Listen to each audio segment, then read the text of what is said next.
तो खास पॉपुलेशन सरकार में टेंशन और इसी मुद्दे पर चर्चा करने के लिए इस वक्त मथुरा दत्त जोशी जी कांग्रेस प्रवक्ता हमारे साथ जुड़ गए हैं। बहुत बहुत स्वागत है आपका जोशी जी। और देहरादून से कुलदीप नेगी के साथ जुड़े हैं बीजेपी नेता अजेंद्र अजय जी। आपका भी सर बहुत बहुत स्वागत है। लेकिन सबसे पहले अजेंद्र अजय जी का ही रुख करते हैं। सर, आपको अभी तक कैसे इनपुट्स मिले हैं, क्योंकि टेंशन बढ़ गई है सरकार की भी। कौन है ये लोग जो कि इस तरीके से पलायन कर रहे हैं? बिल्कुल, अजेंद्र अजय बीजेपी के नेता है, वो इसका जवाब देंगे। अजेंद्र जी, ये मामला आपने भी, ये विषय आपने भी उठाया था, कौन है लोग? देखिए, जैसा कि समय समय पर सोशल मीडिया और मीडिया के माध्यम से जानकारी आती रहती है, हम घटनाएं प्रकाश में आती रहती है कि जो उत्तराखंड का पर्वतीय क्षेत्र है, वहाँ पर एक समुदाय विशेष की आबादी बढ़ती जा रही है, उनके धार्मिक स्तर वहाँ पर बढ़ते जा रहे हैं। और कई बार ऐसी घटनाएं पर्वतीय क्षेत्र में हुई है। सांप्रदायिक तनाव, पर्वतीय क्षेत्र में सांप्रदायिक तनाव की घटनाएं बेहद ही चिंताजनक है। और जो कांग्रेस के मित्र अभी ये सवाल उठा रहे हैं, मैं उनसे ये पूछना चाहता हूँ कि क्या वो चाहते हैं कि जो पर्वतीय क्षेत्र है हमारा उत्तराखंड की और जिसकी देवभूमि के रूप में पहचान है, क्या वो यहाँ पर ये चाहते हैं कि जो एक समुदाय विशेष की आबादी बढ़ती जा रही है, क्या उसको उसके प्रति उनकी सहमति है कि वो चाहते हैं कि बढ़नी चाहिए? तो ये इसलिए क्योंकि ये घटनाएं लगातार आती रही है, सारी चीजें होती रही है, और इसी बात को लेकर के, इसी मुद्दे पर मैं काफी समय से प्रयासरत रहा।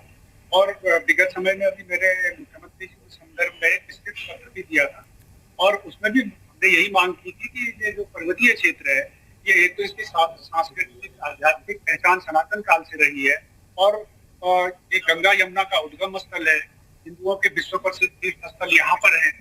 करोड़ों हिंदुओं के जो कई केदारनाथ जी, बद्रीनाथ जी, गंगोत्री, इस तरीके के बड़े बड़े तीर्थ स्थल यहाँ पर हैं। और उससे बड़ा एक महत्वपूर्ण का पहलू ये है कि ये जो क्षेत्र है, ये दो अंतर्राष्ट्रीय सीमाओं से जुड़ा हुआ है। तो ये राष्ट्रीय सुरक्षा की दृष्टि से भी बेहद महत्वपूर्ण पहलू है। इन दो बैकग्राउंड को देखते हुए मैंने ये मांग की है कि इस पूरे क्षेत्र एक अधिसूचित क्षेत्र घोषित किया जाना चाहिए। बिल्कुल अजेंद्र अजय जी, आपके इस सवाल को मैं मथुरा दत्त जोशी जी के पास ले जाना चाहूंगी। जोशी जी, जिस बात का जिक्र अभी अजेंद्र अजय जी कर रहे हैं, क्या आप इत्तेफाक रखते हैं उस बात से कि एक विशेष समुदाय की पॉपुलेशन जिस तेजी के साथ बढ़ रही है, क्या इन लोगों को यही रहना चाहिए? और अगर, क्योंकि देखिए उत्तराखंड एक शांतिप्रिय प्रदेश है, यहाँ भाईचारे के साथ लोग रहते हैं, और अगर सांप्रदायिक सौहार्द बिगाड़ने की कोई कोशिश कर रहा है तो कम से कम ऐसे मुद्दे पर दोनों को साथ आना जरूरी है, चाहे सत्ता पक्ष हो या विपक्ष हो।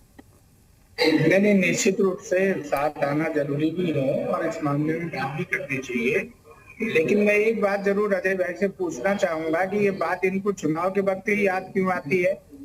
5 साल से ये शासन में है। अगर एक समुदाय विशेष की आबादी बढ़ रही है, या वो कहाँ पर बढ़ रही है, किस जिले में बढ़ रही है, कहाँ पर ये इंक्रोचमेंट हो रहा है, क्या सरकार इसका संज्ञान 5 साल में क्यों नहीं लिया? अब चुनाव आ रहे हैं तो इनको ये सब, ये ध्रुवीकरण दिख रहा है सब कुछ। अब इनको सब सांप्रदायिकता भी दिखाई देगी, अब इनको हिंदू मुस्लिम भी दिखाई देगा, सब कुछ दिखाई देगा इनको। इनके केंद्र में सरकार है 8 साल से।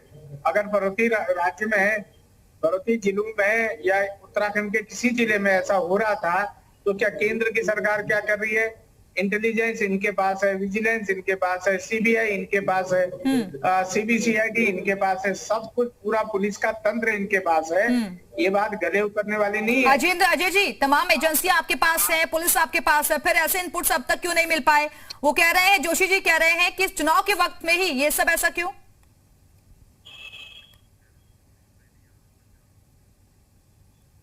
चलिए, लगता है आवाज उन तक नहीं पहुंच पा रही है मथुरा दत्त जोशी जी। लेकिन आपको लग रहा है कि ये सब चुनावी मूड को देखते हुए किया जा रहा है, डाइवर्ट करने की कोशिश की जा रही है मुद्दों को?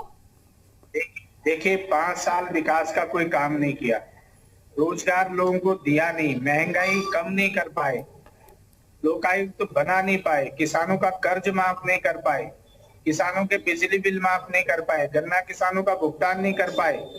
जो लैपटॉप बांटने थे, इनके घोषणा पत्र को जरा पढ़िएगा, उसमें लिखते हैं कि हम मेधावी छात्रों को लैपटॉप बांटेंगे, किसी को भी नहीं दे पाए। अब आनंद फानंद में वो भी एक बड़ा घोटाला सरकार के सामने आने वाला है, वो प्रोसेस में चल रहा है।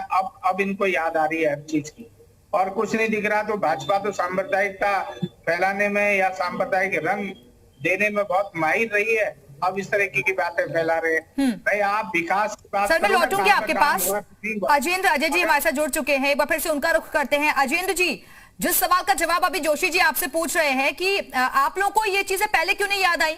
आपके पास पुलिस है, आपके पास जांच एजेंसियां हैं, चुनाव के वक्त ही ये सब क्यों? देखिए ये मांग पहले भी उठाई जाती रही है और मैं स्वयं इस मामले को पहले भी शुरू से उठा चुका हूँ। सरकार ने इस पर, क्योंकि ये ऐसा तो नहीं था कि एकदम से हम उठाते और सीधे सरकार उसमें निर्णय ले लेती है, क्योंकि ये संवेदनशील मामला है, कई मसले से जुड़े हुए है, कई बातें है और कई रिश्तों की गंभीरता से देखते हुए सरकार ने स्वाभाविक रूप से तालीम करी होगी, जांच के लिए सभी जो तथ्य है उसका अध्ययन किया होगा, तथ्यों को देखा होगा और उसके उपरांत के निर्णय किया होगा। चुनाव अजेंद्र जी, आपकी आवाज सही तरीके से हम तक पहुंच नहीं पा रही है, एक बार फिर से आपसे जुड़ने की कोशिश करेंगे। मथुरा दत्त जोशी जी, मैं एक बार फिर से आपके पास ही आना चाहूंगी, क्योंकि सर देखिए ना, अगर पॉपुलेशन तेजी के साथ बढ़ रही है तो जो लोग पहले से ही यहाँ पर रह रहे थे, खतरा उनके लिए बढ़ जाता है। बाहर से आकर वो रह रहे हैं और तमाम जो चीजें हैं उनका लाभ भी ले रहे हैं। नहीं, मैं आपकी बात से बिल्कुल सहमत हूँ, मैं मान रहा हूँ आप जो कह रही हैं ठीक कह रही, मान लेता हूँ मैं आपकी बात को, या अजय भाई जिस बात को कह रहे हैं मैं भी उसको ही मान लेता हूँ। लेकिन मैंने कहा ना 5 साल से उत्तराखंड में सत्ता में है भारतीय जनता पार्टी, 8 साल से केंद्र में भारतीय जनता पार्टी सत्ता में है। उत्तराखंड एक संवेदनशील राज्य है, सीमांत राज्य है, क्यों नहीं इनको याद आई अभी तक? मेरा जो बेसिक सवाल है, मूल सवाल है, वो इसमें है, क्या इनको अभी सांप्रदायिक, क्योंकि चुनाव में 5 वर्ष में कोई काम नहीं किया।